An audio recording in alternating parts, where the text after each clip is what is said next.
morning, Bucknutters. Welcome to the Bucknuts Morning 5 here on Wednesday, November 7th, 2018. I am Dave Biddle. Very happy to be joined by Patrick Murphy. Patrick, the latest college football rankings were released last night, of course. Ohio State stayed at number 10. A lot of people, myself included, expected that the Buckeyes would move up a spot or maybe two. Just what is your reaction, Patrick, to the Buckeyes not moving up and remaining at number 10? There's a few things here, I think. The first is that the committee's watching these games, and they're seeing the same things that everyone on the front row, everyone on Twitter, everybody who is a Buckeye fan is seeing from Ohio State right now. 2 weeks ago, they go and get blown out by Purdue. 3 weeks ago, I guess now.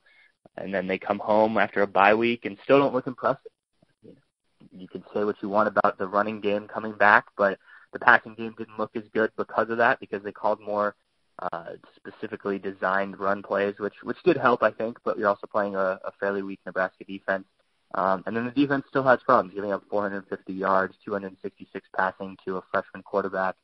So Ohio State just doesn't look like a top 4 team right now. And I think the committee reflected that. You look at some of the teams around them.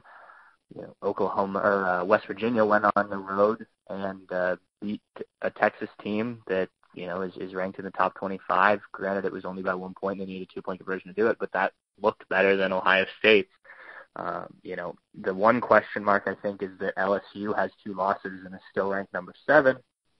And, they're 3 spots ahead of Ohio State. But even in a loss to Alabama, you could argue that, a shutout loss to Alabama, that they did some things that were better than what Ohio State did. And as the committee pointed out, they have the most wins against the current top 25. So I can understand that a little bit, I guess. I think the biggest thing with Ohio State is that, they need to look the part the rest of the way if they want to have any shot of making the playoff. Barely beating Michigan State. Yes, Michigan State is a ranked team, and I think they'll get credit for that anyway, but I do think they need to look better in that game. And then I think you need to go to Maryland in 2 weeks and really put a hurting on that team and show dominance. Like they did toward the end of 2014 when all of a sudden this team was able to turn it on and get things going. Then obviously you have the Michigan game at the end of the season. The committee really seems to like Michigan. They're up in their top 4. Rob Mullins was talking about them on the conference call last night and, talked about their number 1 defense and Shea Patterson looking better in this offense and, back-to-back dominant wins over a ranked team. So I think that Michigan win will help, but I think these next 2 weeks you need to look the part of a, top 6, top 4 team if they're going to have any chance. And it's interesting. I got in a conversation with people on Twitter last night about, whether or not Buckeye fans want them to have that opportunity to play in the playoff. And to me, it's, you can't win if you're not there.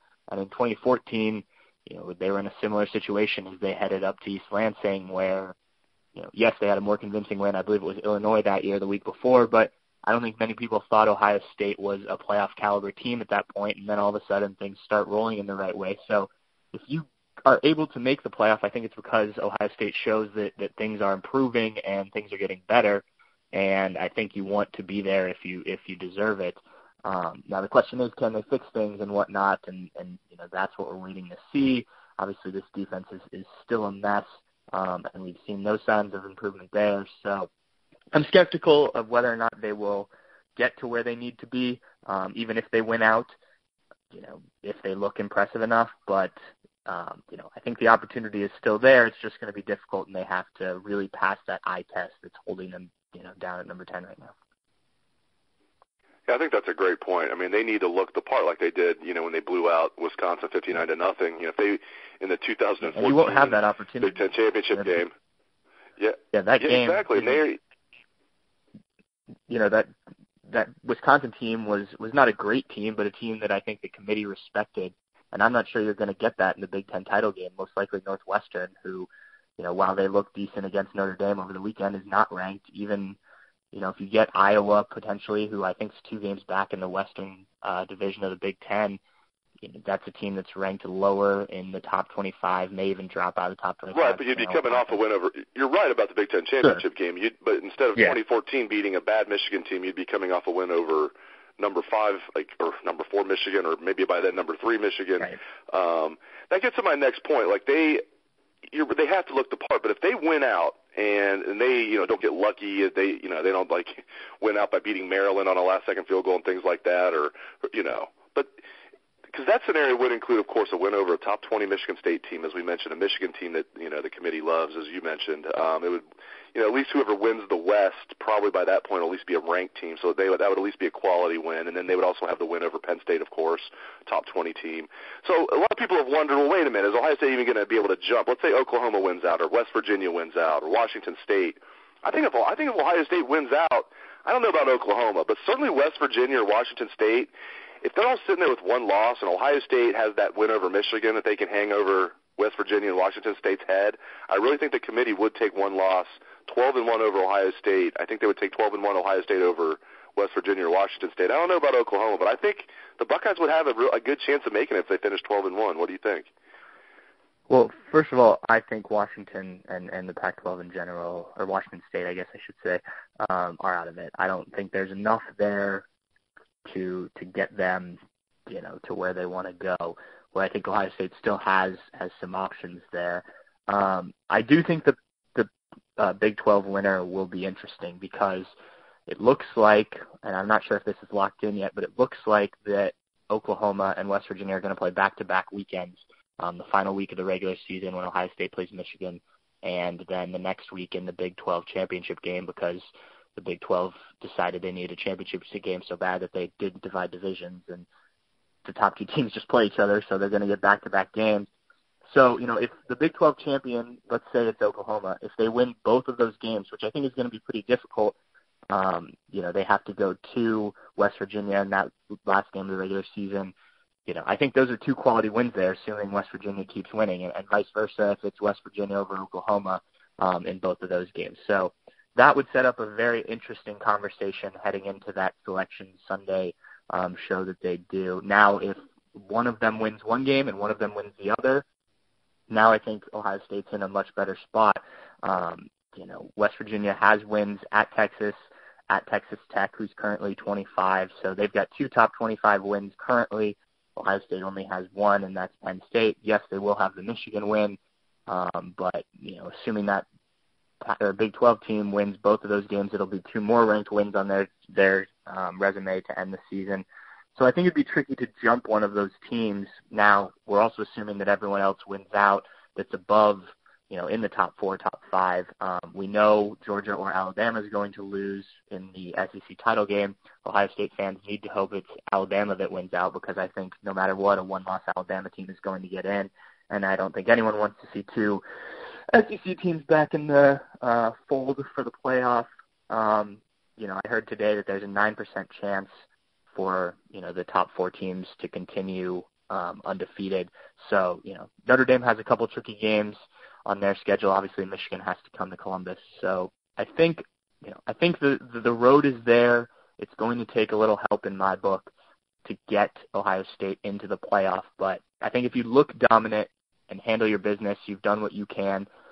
You just have to make it at least difficult on the committee come that final Sunday by the way you play, and then kind of hope other things have fallen your way. And maybe you don't even need that. I think we've seen the committee have them jump teams before back to 2014. So I think they'll need a little bit of help, but I think there is a path that you can argue at least where Ohio State gets in, even if no one else loses. So it's going to be interesting, and I think hopefully we have some fun weeks ahead of us, and the Buckeyes do what they're supposed to do. It's going to be a tough game. I keep focusing on the Michigan game. I think that's going to be a bloodbath, and right now Michigan's favored. But this week's going to be tough. I mean, Michigan State is going to be – I'm not breaking news here. It's a tough game. Other than last year, it's a tough game every time these teams face off, since Urban's been at Ohio State especially. And Michigan State's got a great defense, particularly a great run defense. They're going to have great schemes. They're going to be taking chances, pulling out all the stops offensively and special teams. And so this is a concern of mine. Just, what concerns you the most about, from Ohio State's perspective about this Michigan State game, and just your thoughts in general about this game in East Lansing on Saturday? I think you mentioned Michigan State's defense and what they can do, only allowing a little over 71 yards per game on the ground. I'm interested to see how Ohio State approaches it, because they obviously made the run game, establishing that a focus last week. But I think you're going to need to be able to pass against this Spartans defense.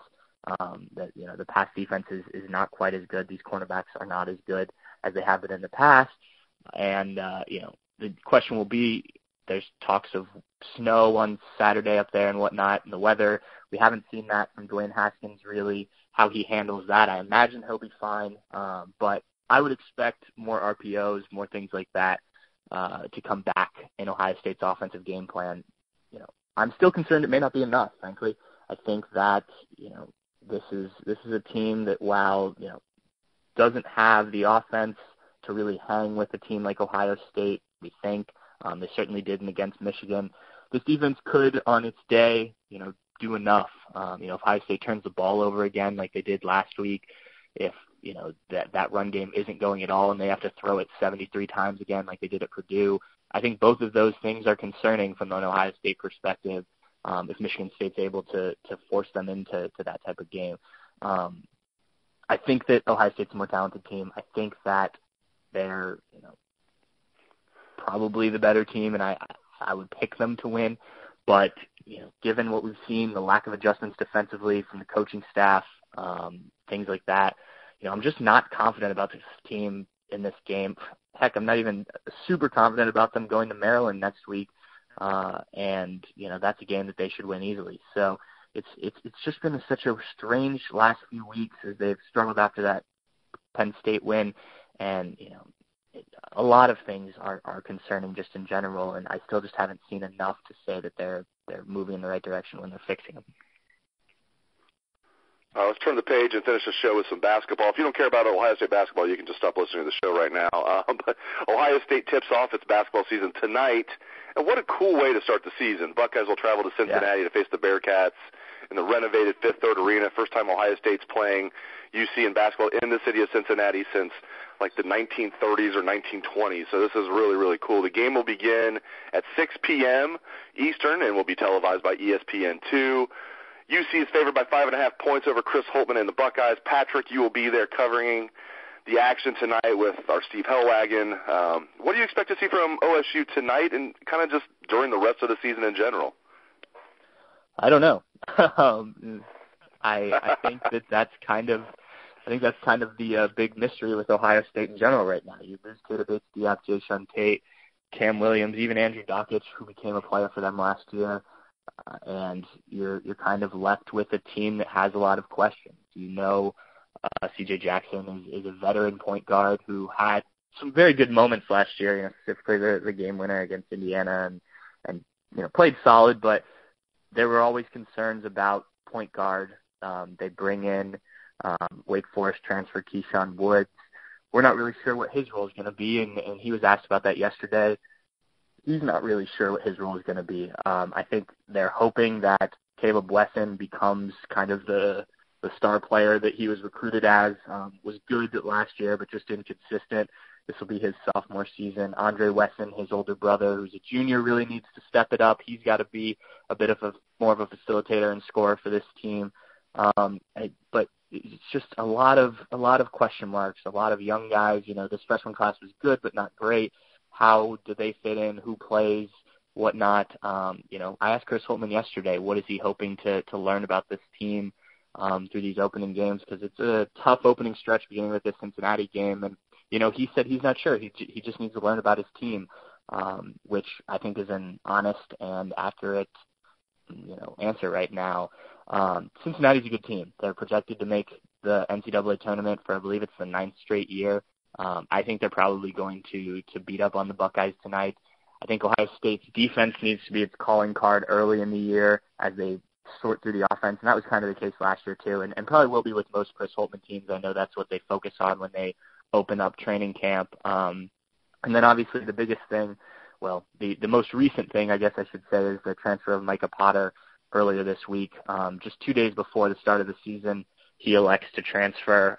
Not that Micah had a great season last year, but he provides certainly needed depth at the big men positions.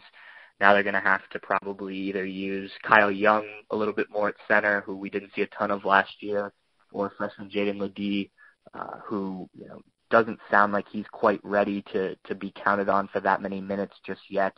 A guy who works hard, goes after the ball, but that's certainly a hole that they did not expect to have with Potter, taken off in a kind of interesting decision on his part. But, as Chris Holtmann said yesterday, transfers are part of the game, and you have to deal with them. So it'll be interesting to see. I think, I think this team will be able to get things going as the season progresses.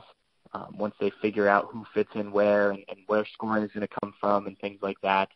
This could be a team that takes a lot more three-pointers. I know Caleb Wesson worked on his outside game a lot this offseason, as well as some of the other guys. So we could see a team that kind of lives and dies with the threes a little bit, but you can also go inside with Caleb. So it'll be interesting. Not a ton of depth again. Chris Holtmann's still kind of building this team, but, as we talked about this time last year, we didn't expect that team to finish second in the Big Ten and, make the NCAA tournament, and Chris Holtmann was able to navigate those waters and get them there. So, we'll wait and see. I'm going to reserve judgment on where this team will finish and whatnot until we have a better idea. But I'm excited to get out there, get to see it. We had some great college basketball games on last night, and, this is always a difficult time of year because college football is still very clearly the focus, but it is fun to have college basketball back and starting to get rolling. Great time of year to be a sports fan, that's for sure. And great stuff from Patrick Murphy, as usual. Thank you very much, Patrick, and thanks to all the listeners out there for tuning in to the show. I appreciate it. I hope everyone has a great day. Let's hear that Buckeye swag, best damn band in the land.